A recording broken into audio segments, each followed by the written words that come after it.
Hello भाई, एटा मो fast blog जोटा कि मैं शूट करुच्ची।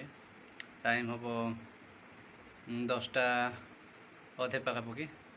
तो मो फास्ट ब्लॉग यहाँ मु अच्छी एवं कटक लोकेशन रे जोटे कि आमर तो ऑलरेडी दसरा छुट्टी हो जाइए, तो आम निजे रोषे कर खाऊँ।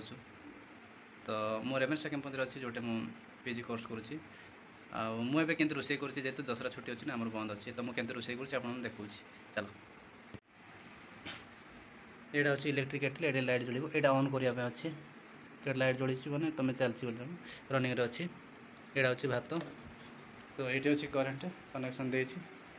तो एमती अच्छे ये मोर बेड अच्छी मो सांगर से जो घर को जाइए पी आनी मुझे बनई खाइबी।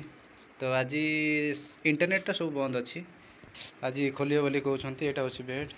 तो हॉस्टल दी जन रही पारे रेवेन्सा कैंपस जो मैंने भी जॉइन कर न्यू पीजी जो मैंने दीटा हॉस्टल यहाँ गोटे रोटे जनकर आ गए रो जनकर। तो हॉस्टल बंद अच्छे बोले आम रोषे करवा कथा ना, तो हॉस्टल ही सब रोषे कर दिए। तो एमती किसी अच्छी व्यू। तो चलते ये आज।